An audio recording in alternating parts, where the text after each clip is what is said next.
Succession star Brian Cox is walking back on his fiery comments after he slammed actor Johnny Depp in her memoir, putting the rabbit in the hat. In one section of his memoir, Cox recounted how he turned down the role of the governor in Depp's Pirates of the Caribbean, which eventually went to Jonathan Pryce. The 75-year-old went on to criticize Depp as being overrated, which hit headlines in October last year.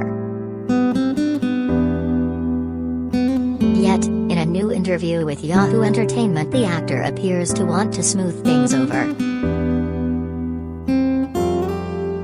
What certain people accused me of was my lack of respect, and I really do not disrespect anybody involved in this profession because I know how difficult it is, Cox said.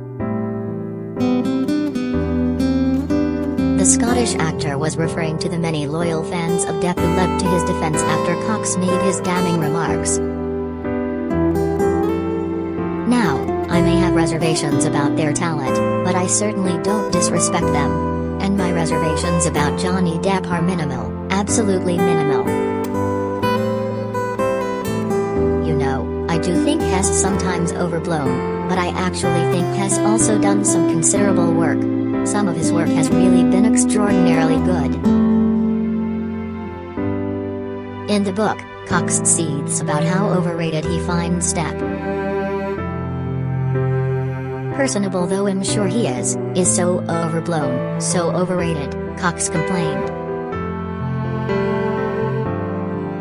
I mean, Edward Scissorhands.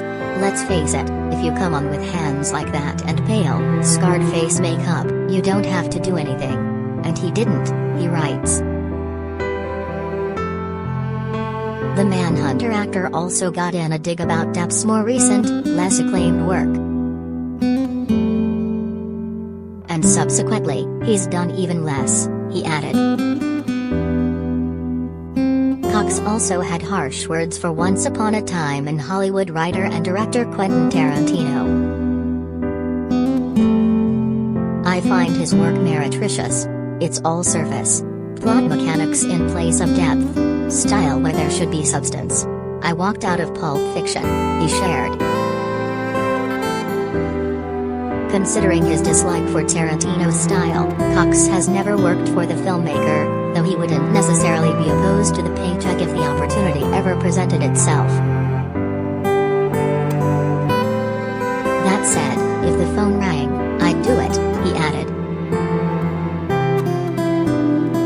Cox was even more lacerating when it came to action star Steven Seagal, whom he acted opposite on his 1996 police thriller The Glimmer Man. He didn't care for Seagal's studied serenity, which he though just came off as ludicrous. Steven Seagal is as ludicrous in real life as he appears on screen, he writes.